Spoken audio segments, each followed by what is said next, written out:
Chapter 1 of Book 9 of Metaphysics by Aristotle. That unity is denominated in many ways has been previously declared in our divisions on its multifarious predications, and whereas it is denominated in many ways, there are summarily arranged 4 modes of things that are styled one, primarily and essentially, but not according to accident.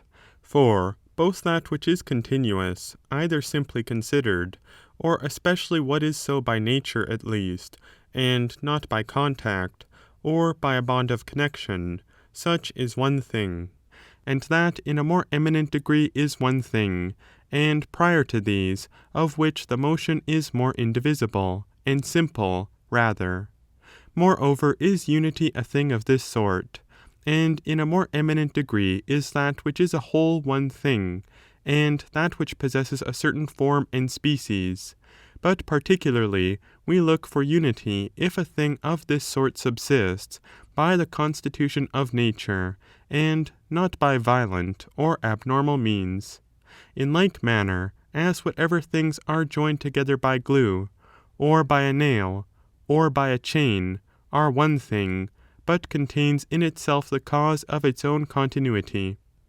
And it is a thing of this kind in respect of its motion being one and indivisible in place and time, so that it is evident, if anything, by the constitution of nature involves a principle of the earliest motion, I mean such a principle as is primary, that it is the first magnitude, as, for example, I speak of the circular motion of a body, for this is the earliest motion.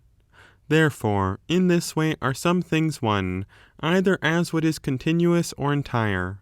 Others, however, are one of which the definition may be one, and things of this sort are such as those of which the intellectual apprehension is one, and such as those of which it is indivisible, and of which there is an indivisible apprehension of what is indivisible in form or number. In number, therefore, is the singular indivisible, but in form that is indivisible which resides in what is an object of knowledge, and in scientific knowledge itself.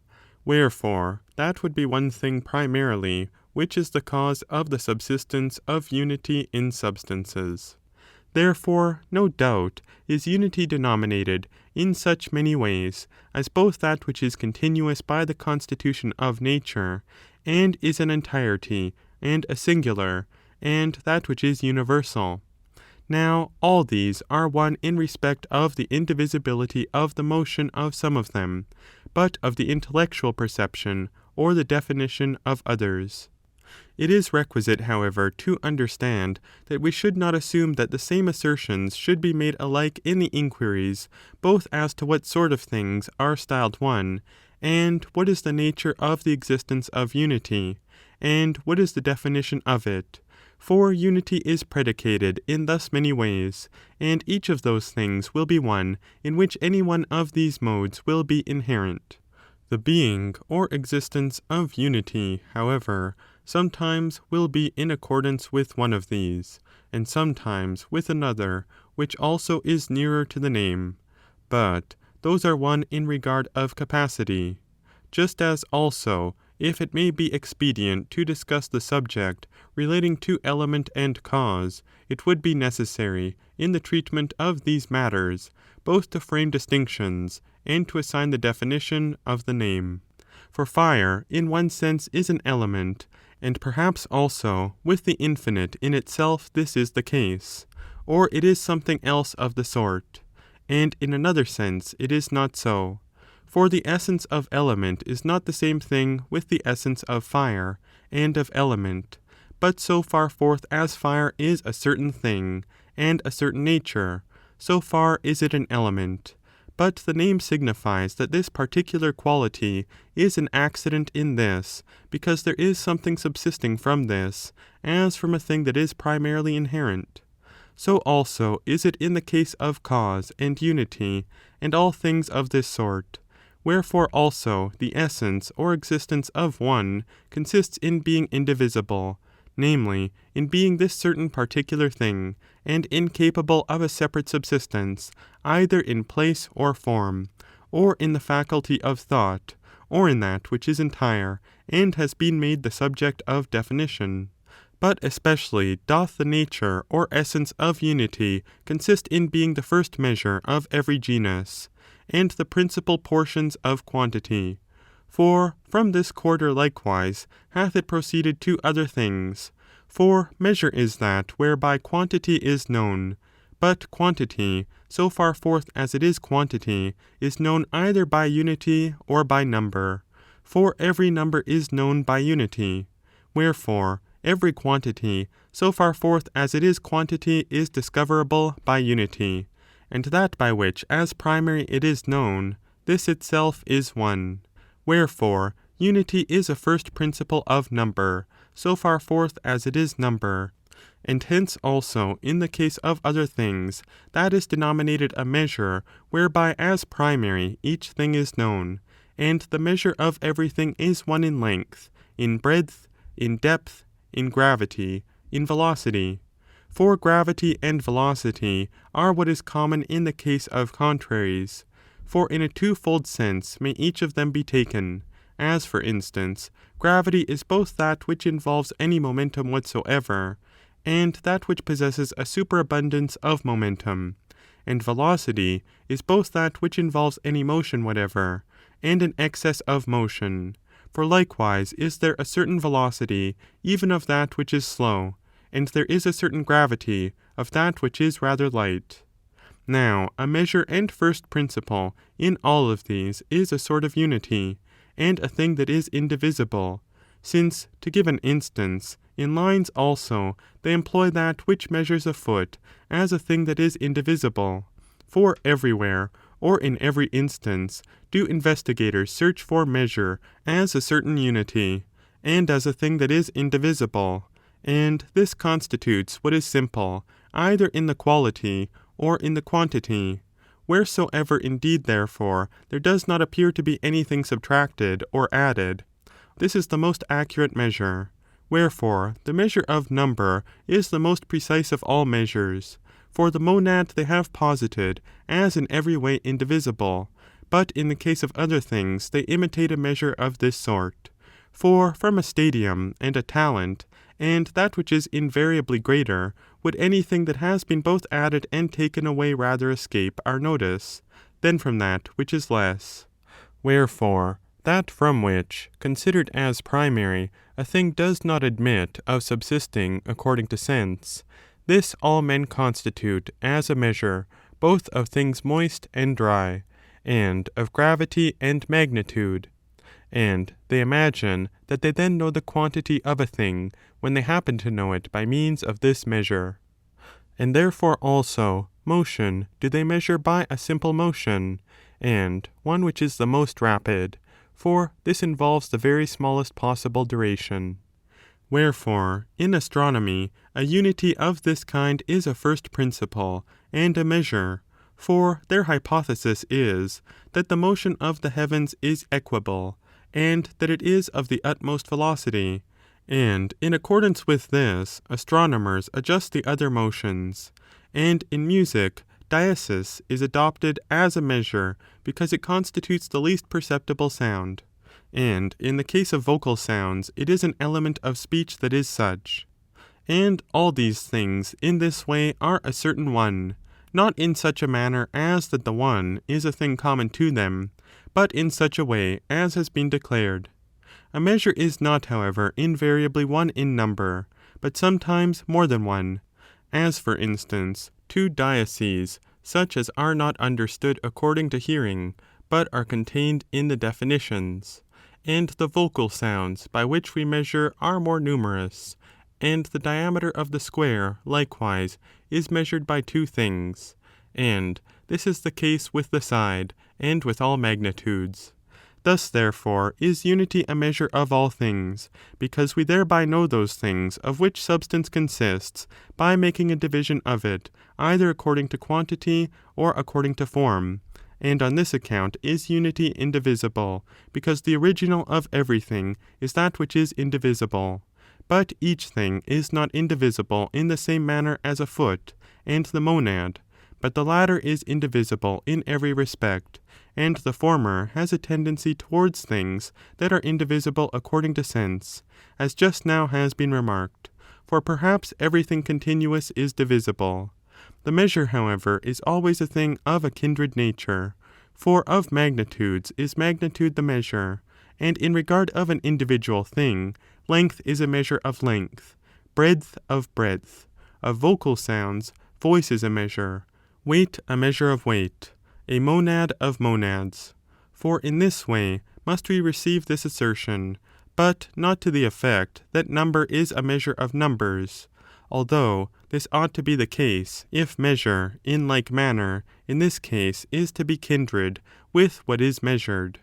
But he who entertains this opinion does not think similarly of this instance, but just as if one would suppose that monads are a measure of monads, but not a monad, number, however, is a multitude of monads. And science we pronounce to be the measure of things and sense. Likewise, for this very reason, because we attain unto some knowledge through the instrumentality of these, since rather are they measured than are they standards of measure. But it happens unto us, just as if another were measuring us, we should know how large we were by reason of the cubital measure being extended over us thus far. Protagoras, however, says that man is the measure of all things, just as if he should say that one who possesses scientific knowledge, or who goes through an act of perception by sense, is a measure, and that this is so with these, because the one possesses sense, but the other scientific knowledge, which we affirm to be measures of those things that are subjects to either one or the other.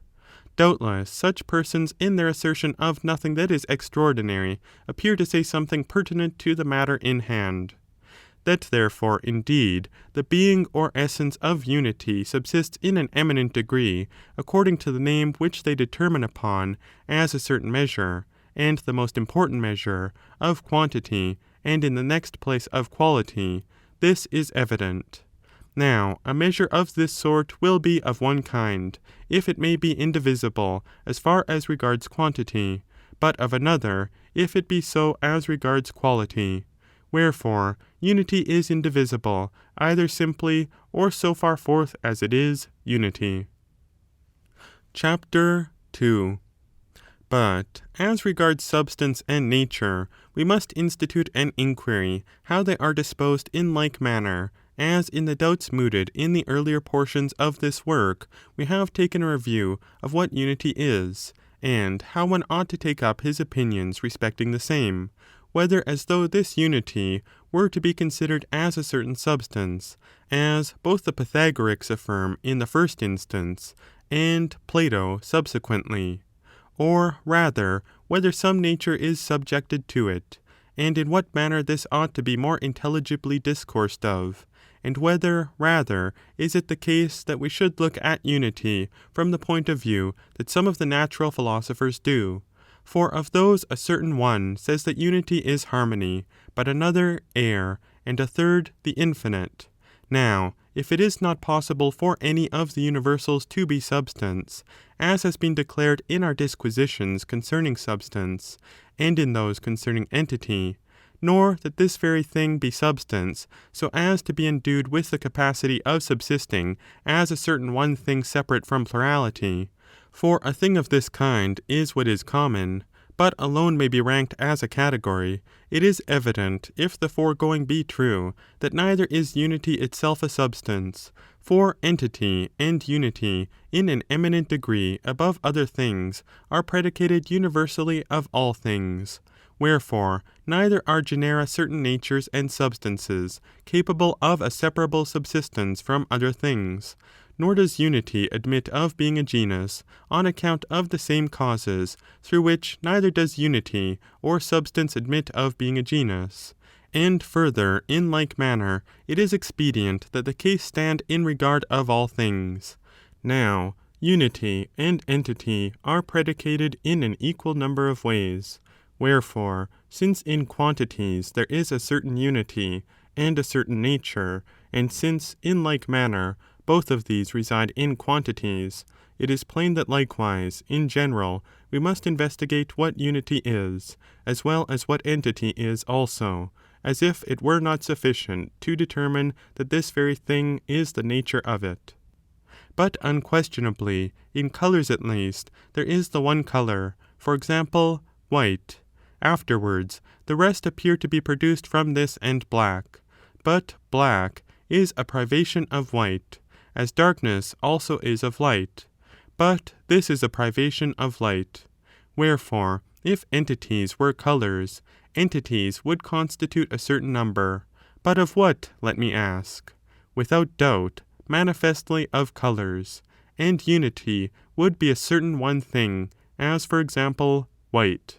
And in like manner also, if entities were melodies, there would be a number of diases, however, but the substance of them would not be number, and unity would be something the substance of which would not be unity, but diasis.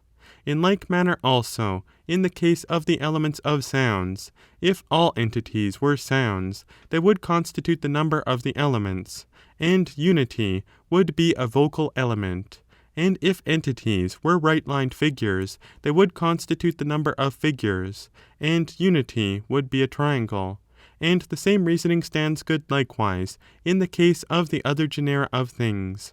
Wherefore, if also in passive properties, and in qualities, and in quantities, and in motion, there subsist numbers, and a certain one thing in all these, unity would be both a number of certain things, and it would constitute a certain entity. But by no means would this be the substance of that thing. And as regards substances, the case must needs be the same, for in like manner is it in the case of all things. That therefore unity in every genus is a sort of nature, and that this very thing, namely unity, is not the nature of anything is evident. But as in colours there is one colour to be sought for as unity itself, so also in substances is one substance to be sought for as unity itself. But that somehow unity and entity are equivalent in their meaning is evident from the fact that unity follows upon the categories in an equal number of ways with entity, and yet does not subsist in any of them, as for example, neither in quiddity nor in quality, but it subsists in like manner as entity. And from this fact it follows that there is not anything different from man additionally predicated in the predication of one man, as neither is entity anything independent of quiddity, or quality, or quantity, and that the being of unity is the same thing as the being of some individual thing. Chapter 3. Unity, however, and plurality are opposed in many ways, in one of which modes the unity and the multitude are opposed, as what is indivisible and what is divisible. For that which has been divided, or is actually divisible, is styled a certain multitude, but what is indivisible, or that which has not been divided, is styled one. Since, therefore, the oppositions are fourfold, and one of these is expressed according to privation, there would subsist what is contrary, and neither would they be denominated as contradictions, nor as things predicated relatively. But unity is predicated from its contrary, and thereby made evident, viz., that which is indivisible from that which is divisible, from the fact that multitude and that which is divisible are rather cognizable by sense than that which is indivisible. Wherefore, in the definition, the multitude is prior to that which is indivisible by reason of perception by sense. There also belong to unity, as we have likewise described in our division of contraries, sameness and similarity and equality, but to multitude belong diversity and dissimilarity and inequality. Seeing, however, that sameness is predicated in many ways, after one mode also, namely according to number, subsists that which we denominate occasionally as this, and after another mode, if a thing be one, both in definition and in number. For instance, you are the same with yourself, both in form and matter. Further, are those things said to be the same to the primary substance of which there may belong one definition? As, for instance, equal right lines are the same and equal-angled quadrangular figures, notwithstanding that they are many in number, but in these the equality is unity. And things are said to be similar if they be not the same simply considered, nor without a difference in regard of subject substance, but yet may be the same as regards form. For example, the greater square is similar to a less, and so it is with unequal right lines, for these are similar, no doubt, but not the same absolutely. And some things are called similar if they possess the same form, wherein reside the more and less, as properties ingenerated, while the things themselves are neither greater nor less. And other things are so styled if there belong to them the same passive condition, and such as is one in species, as, for instance, that which is exceedingly white, and what is so in a less degree, they say that such are similar because the form of them is one. And other things are so called if they possess more of sameness than of diversity, either considered simply, or provided they be more obvious to perception as possessing such. For instance, tin is more similar to silver than to gold, and gold is similar to fire, so far forth as it is ruddy and brilliant. Wherefore it is evident that both diversity and dissimilarity are denominated in many ways, and that which is another thing is expressed in opposition to that which is the same.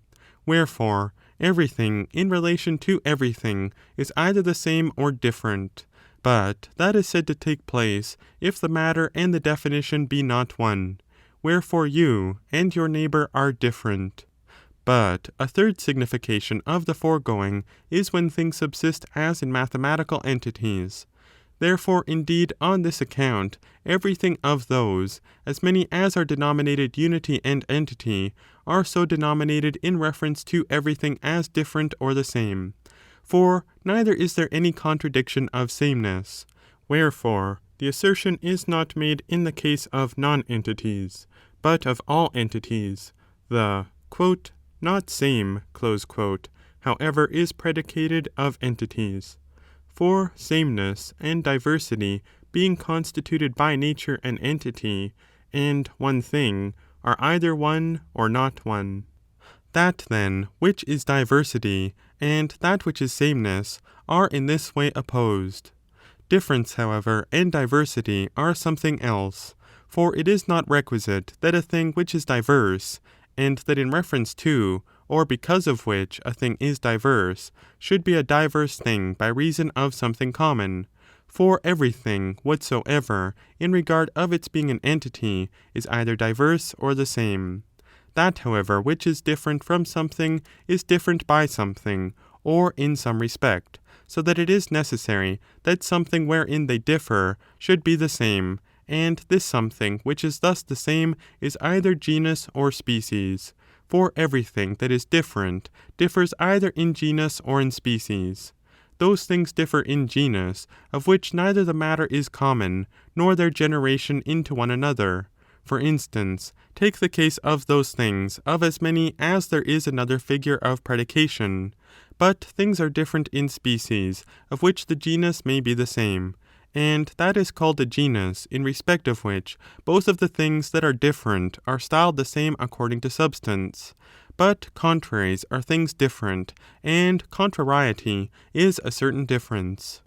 And that we have made this foregoing supposition correctly is evident from induction. For all those things that are different, their difference is even apparent, and not merely so when they are diverse.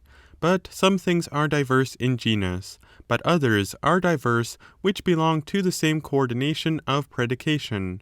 Wherefore also those same things that are contained in the same genus are also involved in the same species.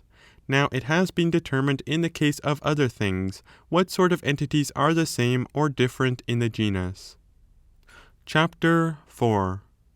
But since it is admissible that things which are different should differ one from another more and less, there is likewise a certain greatest difference, and I mean by this contrariety, and that there does exist this greatest difference is evident from induction. For some things that are different in genus do not possess a way one towards another, but are distant to a considerable extent, and are not things that may be compared together. To those things, however, that differ in species belong generations that take their rise from contraries, as from extremes, but the last interval is the greatest. Wherefore also is this the case with that which lies between the contraries. But surely this which is the greatest in each genus, at any rate, is that which is perfect, for greatest is that of which there is no excess, or superabundancy, and finished is that beyond which there is no possibility of assuming anything, for the perfect difference involves an end. In like manner as other things are called perfect or finished in respect of their involving an end. But to the end there is nothing extrinsic, for it is the ultimate thing in everything, and comprises those things of which it is the end. Wherefore nothing is extrinsic to the end, nor does the perfect require anything of the sort. That therefore, indeed, contrariety constitutes a perfect difference is evident from these statements.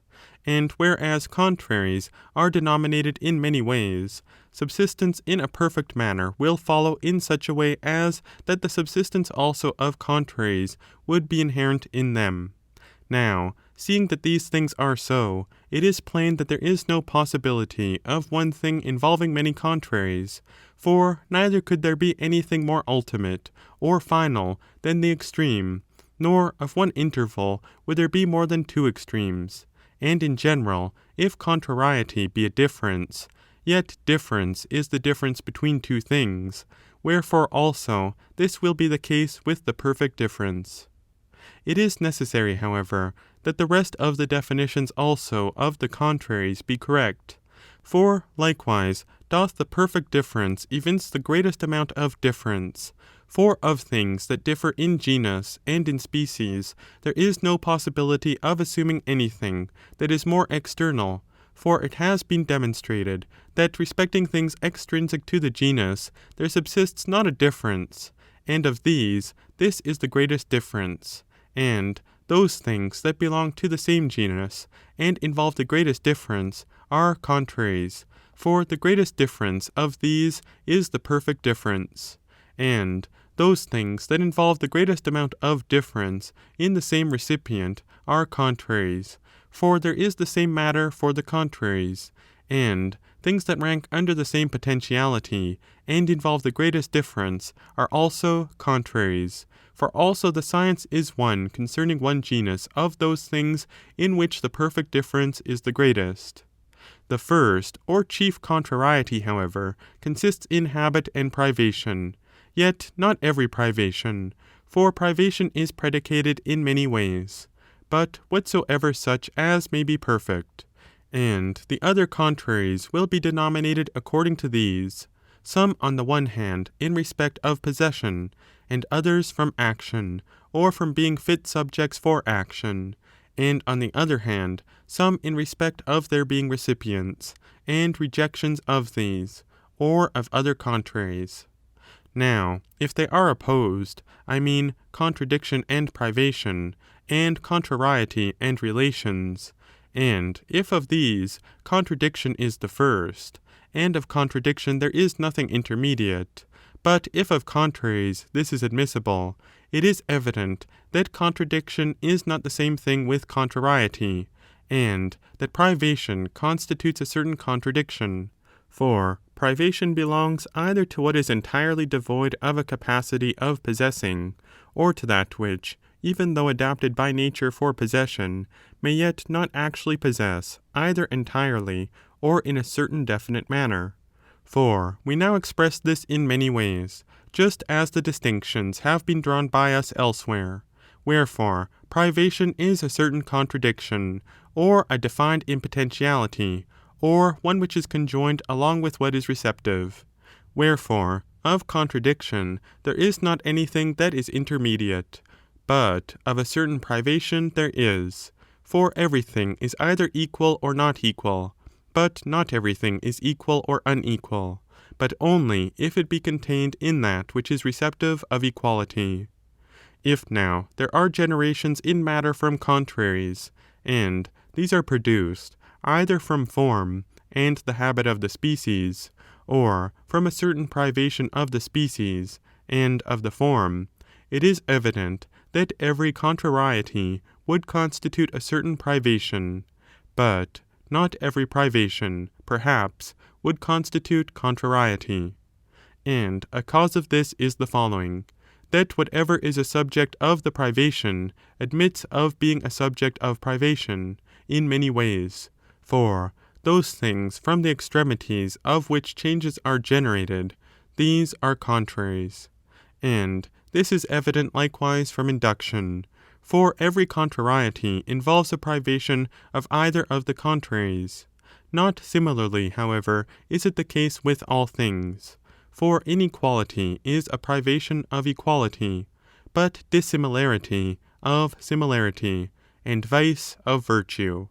But there is the same difference, as has been stated, for one thing is a subject of privation, if it may happen to be deprived of anything, but another, if it may be so at any time, or in any subject, as, for example, would be the case at a certain age, either in that which is the principal age, or altogether so. Wherefore, of some contraries is there a medium, and there is a man who is neither good nor evil, but of others there is not a medium, but a number must needs be either odd or even. Further, do some things involve a definite subject, but others do not. Wherefore, it is evident that invariably either of the contraries is denominated according to privation. It is sufficient, however, if there are in existence the primaries and the genera of contraries, as for instance, unity and plurality are styled such, for the rest are referred or reduced to these. Chapter 5. But since one thing is contrary to one thing, a person would feel perplexed as to how unity and plurality are opposed, and how the equal is opposed to the great and the small. For there is the question whether invariably we speak of a thing in the way of opposition, for example, whether it is white or black, and whether it is white or not white.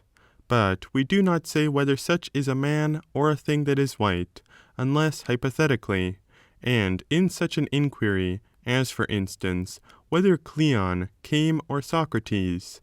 But there is no necessity for this inquiry being found in any genus.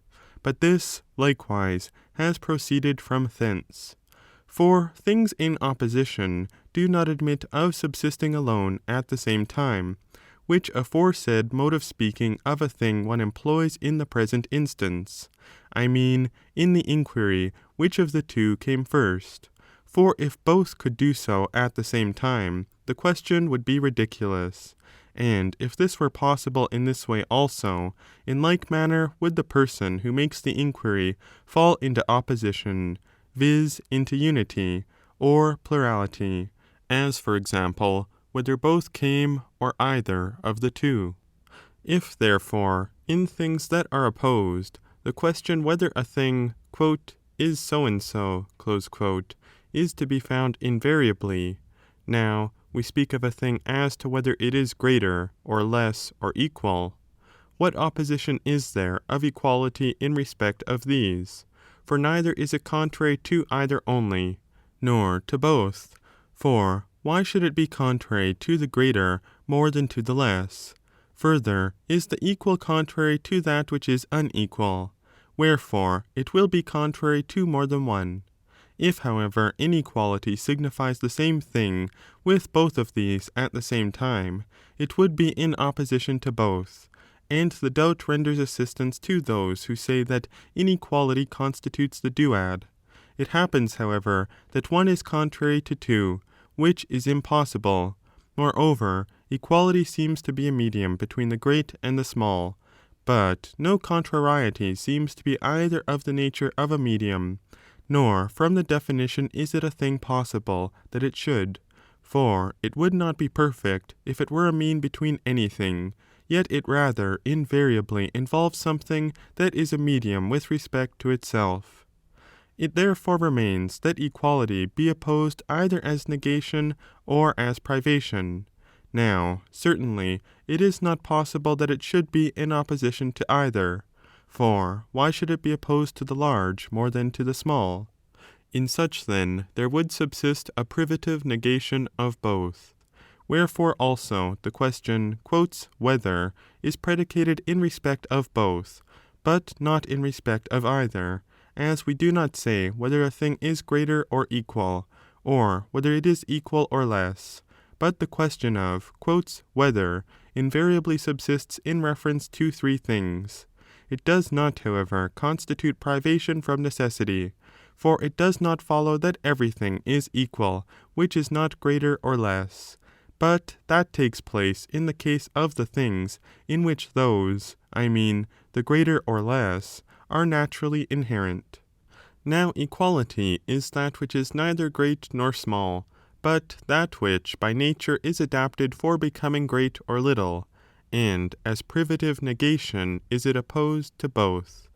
Wherefore also it is a thing that is a medium, and that which is neither evil nor good is in opposition to both, but without a name, for in many ways is each denominated, and that which is receptive is not one thing, but rather that which is neither white nor black. Neither, however, is this styled one thing, but colours are somehow defined in respect of which this negation is affirmed privatively. For it is requisite that this be either a negation of white and black, or that it be a thing devoid of colour, or something else of the sort. Wherefore, those persons do not correctly reprehend our remark on this point, who are of opinion that all things are expressed similarly. Wherefore, there will be between a shoe and a hand something that is a medium, which will be neither shoe nor hand, since also that which is neither good nor bad will be a medium between what is good and what is bad, as if there were likely to be something intermediate between all things. It is not, however, necessary that this result should ensue, for this conegation of things that are opposed belongs to those things of which there is a certain medium, and between which a certain interval has been fitted by nature to exist. But as regards these, there is not a difference in existence, for in another genus are those things to be classed of which there are conegations, wherefore the subject of them is not one. Chapter 6.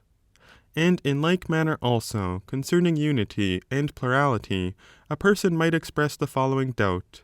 For if plurality be opposed to unity, absolutely or simply considered, there ensue certain consequences that are impossible. For unity will be a thing that is few in number, or will amount to few things, for plurality is likewise opposed to the few. Further, are two things many, since the twofold is manifold, and so also is two denominated twofold. Wherefore, unity is a thing that is few in number, for relatively to what are two things styled many, unless in reference to unity and fewness, for nothing else appears to be less. Further, must this be admitted, if as what in length are the long and the short, so in multitude are the much and the few, and whatever may be much is also many, and the many is also much, unless there is some difference then in a thing that is continuous and easily defined. Fewness will be a certain multitude, wherefore will unity be a certain multitude if, also, it be that which is few, and this must needs be so if two things are many. But perhaps plurality is styled somehow also as the much, yet as being a thing that is different, as water which is much, but not many. But in respect of as many things as are divisible, therein subsists the many, or plurality, in one way, if the multitude involves superabundancy, either absolutely or relatively to something, and in like manner it is the case with fewness, if the multitude should involve deficiency. But in another way plurality subsists as number, which also alone is opposed to unity. For in this way do we denominate unity or plurality, just as if one should say unit and units, or a white thing and white things, and things that have been measured in respect of measure, and that which is capable of being measured. So also things which are manifold are denominated many, for each number is many because it is one, and because each is measurable by one, and as being that which is opposed to unity, not to fewness. So indeed then, two things are many, likewise, yet they are not so as a multitude involving superabundancy, either relatively or absolutely, but primarily. And two things are simply what are few, for it is the first multitude which involves deficiency, and two is the first multitude in number.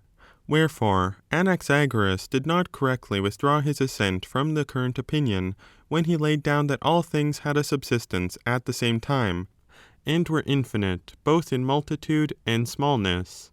But he ought to have said, instead of this expression, that things were infinite both in smallness and paucity.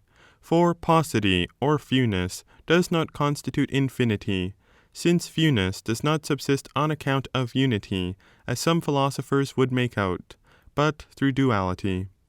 Unity, therefore, and plurality, such as are to be found in numbers, are opposed in the way a measure is opposed to that which is measurable. And these things are opposed as those that are relative to something, I mean, as many things of those that are relative as do not involve an essential subsistence. Now, a distinction has been drawn by us elsewhere to the effect that relatives are predicated in a twofold way, partly as contraries, and partly as scientific knowledge is related to that which may be made an object of science, because something else is predicated with respect to them, but that the one may be less than a certain thing, as for example than two, there is no hindrance to this being the case. For though it be less, it does not follow that it also be what is few in number. Multitude, however, is, as it were, the genus of number, for number constitutes multitude, which is measurable by one, and unity and number are, in a manner, opposed, not as a thing that is contrary, but, as has been stated, as some of those things that are relatives. For as far forth as unity is a measure, and number that which may be measured, thus far are they opposed to each other.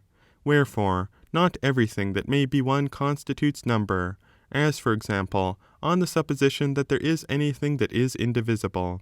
But though science is denominated in like manner in relation to that which may be made an object of scientific knowledge, it is not yet similarly attributed as such. For science would appear to be a measure, but that which may be an object of science would appear as that which is being measured. It happens, however, that every science is a thing fit to be an object of scientific knowledge, yet everything that is an object of science is not a science, because in a certain respect is science measured by that which may be made an object of scientific inquiry. But neither is multitude contrary to fewness, but the much is opposed to this as a multitude which is excessive is opposed to a multitude that is exceeded. Nor is multitude contrary to unity altogether, but in respect of unity the case stands just as has been stated, namely, that one sort is divisible, but another indivisible, and again, a third subsists as a relative, just as science subsists with respect to what may be made an object of science, on the supposition that science constituted number, and that unity were a measure. Chapter 7.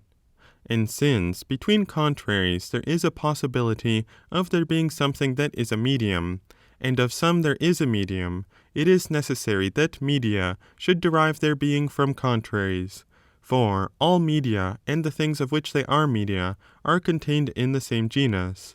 For we denominate those things media into whatsoever a thing that is undergoing a change must needs be changed in the first instance. For example, if one should pass from the hypate to the neat, if the transition be made in a short space of time, he will previously reach the intermediate sounds. And the case is the same in colours. If one will pass from white to black, he will come to the purple, and that which is duskish previously to his reaching what is black, and in like manner is it with other things. But that a change should take place from one genus to another genus is not possible except according to accident, as for instance in a transition from colour into figure. It is requisite then that media, and the things of which they are media, should be contained in the same genus also with themselves. But unquestionably is it the case that all media are, at any rate, media of certain things that are opposed, for from these alone is it possible should arise a change that is essential. Wherefore it is impossible that there should subsist any medium of things that are not opposed, for otherwise would there be a change, and that not from things that are opposed. But there is no medium of contradiction in things that are opposed, for this constitutes contradiction and amounts to antithesis or opposition, and to an opposition of which, in any respect whatever, one of the members is present, having no medium between that of which, in any respect, either of the members, the yes or the no, is present, or in other words, not having any medium at all. But of the rest, some are relatives, but others are privation, and some are contraries. But as many things belonging to those that are relatives as are not contraries do not involve a medium, and a cause of this is the following, inasmuch as they are not contained in the same genus. For what is there that is a medium between science and that which may be made an object of scientific knowledge? But there is a medium between the great and the small. Now, if media are contained in the same genus, as has been demonstrated, and are media between things that are contrary, it is necessary that these, likewise, be compounded of these contraries, for either will there be a certain genus of them, or there will not be any such. And if there will be a genus of them in such a way as that there be something antecedent to the contraries, those contrary differences will be antecedent which may make the contraries as species of genus. For from genus and differences subsist species. For example, if white and black be contraries, and the one is a segregative colour, but the other a congregative colour, these actual differences, I mean discretive and syncretive colours, will have an antecedent subsistence. Wherefore, these contraries involve a subsistence prior to one another, but surely contraries at any rate that are different are contraries in preference. And the other things and the media will arise from genus and differences, as for instance, whatever colours are media between white and black, these it is necessary should be denominated as consisting from genus. But colour is a genus, and from certain differences. They themselves, however, will not constitute primary contraries, and if this be not the case, everything will be either white or black. These, then, are other colours. Accordingly, these will be the media between primary contraries. Primary differences, however, are those which are segregative and congregative. Wherefore, in regard of these primaries, as many as are contraries not in genus, we must investigate the following point: from what the media of these consist. For it is necessary that things contained in the same genus should be compounded either of things incomposite in that genus, or that they should be incomposite natures. Therefore are contraries uncompounded one of another, so that they are first principles. But the media constitute either all things, or not any at all, and from things contrary something is generated. Wherefore there will ensue a change into this previously to a change into contraries, for of each thing will there be both less and more. Accordingly will there subsist a medium, and this a medium between contraries. And all the other things that are media are composites then, for that which is a medium is more than one thing and less than another, and is in a manner compounded of those things of which it is said to consist, as greater than one of them and less than the other. And since as regards contraries, things that have an antecedent existence are not homogeneous, all media would arise from contraries. Wherefore, both all things to be found in the scale of existence downwards, and contraries and media, will consist from primary contraries. That indeed, therefore, the media are all contained in the same genus, and that they are media between contraries, and that these media are all composed of contraries, this is evident. Chapter 8. Diversity, however, in species is a something that is diverse from a certain thing, and this must needs subsist in both, as, for instance, if animal were a thing diverse in species, both would be animals. It is necessary, then, that in the same genus there be contained those things that are diverse in species. For by genus I mean a thing of such a sort as that by which both are styled one and the same thing, not involving a difference according to accident, whether subsisting as matter or after a mode that is different from matter.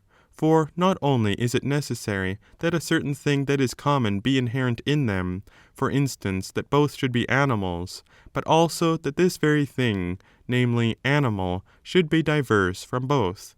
For example, that the one should be horse, but the other man. Wherefore, this common characteristic simultaneously is found in things that are different in species from one another. Therefore, this will be such a particular animal essentially, and that will be an animal essentially different, as that will be a horse and this a man. It is necessary, accordingly, that this difference should amount to a diversity of genus. For I term a difference of genus diversity, which makes this very thing to be diverse. Therefore will this constitute contrariety. And the same is evident from induction likewise. For all things are distinguished by things that are opposite, and it has been demonstrated that contraries are contained in the same genus. For contrariety amounts to perfect difference, and every difference which is contained in a species is something belonging to a certain thing. Wherefore is this both the same and a genus in both. Wherefore also all contraries are contained in the same coordination of predication, as many as are different in species, and not in genus, and diverse, particularly one from another. For perfect is the difference between them, and they are not generated simultaneously with one another. Difference, then, amounts to contrariety, for this constitutes what it is to be diverse in species, namely, for things to involve contrariety when they are contained in the same genus, things, I say, that are individual. Now, things are the same in species, as many as do not involve contrariety, when they are individual existences. For in division and in media are contrarieties generated before one comes to those things that are individual. Wherefore, it is evident that respecting that which is said to be a genus, neither the same nor diverse in species is any of those things which are adapted for being species as of a genus.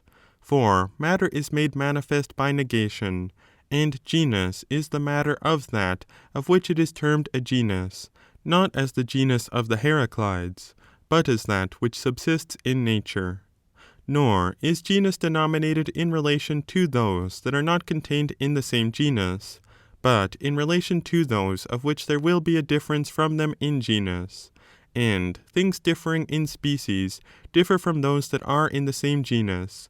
For the difference of that from which it is a difference in species must needs be contrariety, and contrariety belongs to those things that are alone in the same genus. Chapter 9.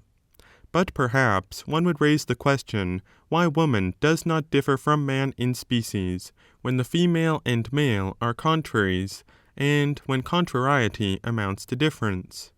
But neither are female and male diverse in species, although they are the essential differences of animal, and are not as whiteness or blackness. But the male and female are inherent in animal, so far forth as it is animal. Now, the following doubt is almost the same as the foregoing, namely, why it is that contrariety partly makes things diverse in species, and partly does not so. For example, why does it make that which has the support of feet, and that which is furnished with wings so, but does not make whiteness and blackness? Is this the case because some things are the proper affections of genus, and other things are less so? And, since the one is form, and the other is matter, as many contrarieties as are contained in form create a difference in species, and as many as reside in form, when assumed together with matter, do not give rise to a specific difference. Wherefore, whiteness does not give rise to a difference of man, nor blackness, nor are these the specific difference of a white man in relation to a black man, nor would one name be assigned to both. For man is as matter, but matter does not create a difference, for men are not forms of man. For this reason, although the flesh and bones are diverse, from which this man and that are made, yet the entire compound is a thing that is diverse to be sure, but not different in species, because contrariety does not exist in reason or form, but this entire compound is an individual thing. Now, Callias is form in conjunction with matter, and this, therefore, is the case with white man, because Callias is white, therefore man is white according to accident. Neither, doubtless, do a brazen and wooden circle, nor a brazen triangle and wooden circle, differ in species on account of matter, but because contrariety is present in the form.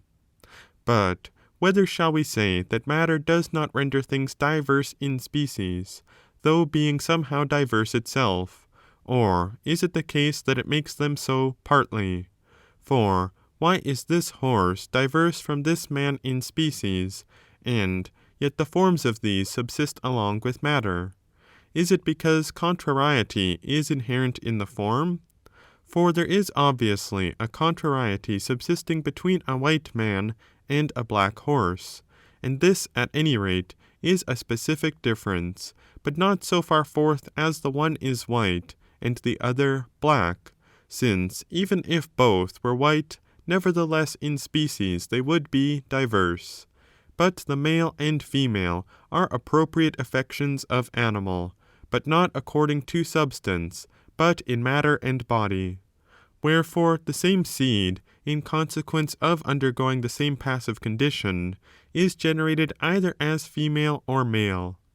What indeed, therefore, constitutes diversity in species, and why some things differ in species, but others do not, has been declared. Chapter 10. But whereas contraries are diverse in species, and that which is subject to corruption, and that which is incorruptible are contraries, for privation is a definite impotentiality, it is requisite that things corruptible be diverse in genus from incorruptible natures. Already indeed, therefore, have we declared our sentiments respecting these universal appellations, so that it would not appear to be necessary that anything whatsoever that is incorruptible and corruptible should be diverse in species, as neither white and black should be so.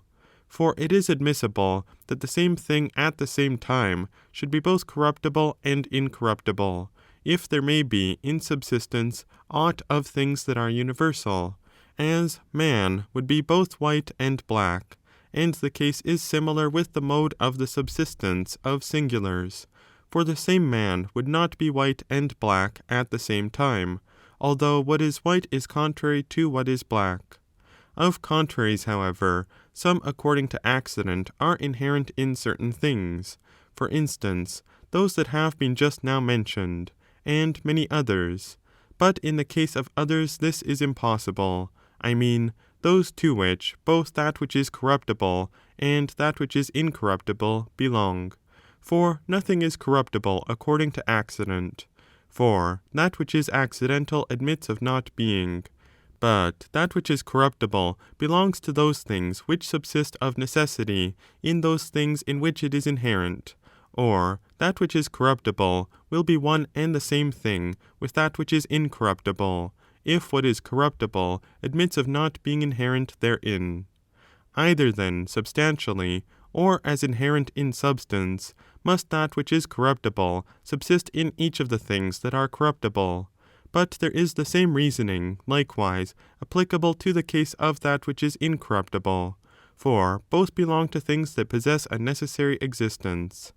So far forth, therefore, as one is primarily corruptible, and the other primarily incorruptible, so far are they in opposition to each other, so that they must needs be generically diverse. It is evident, therefore, that it is not possible that there be such forms as some affirm, for in such a case, as regards man, there will be one who is corruptible, but another who is incorruptible, although forms are said to be the same in species, with certain particulars, and not equivocal in respect of them. Things that are diverse in genus, however, are at a wider interval from one another than those that are diverse in species. End of chapter 10 of book 9.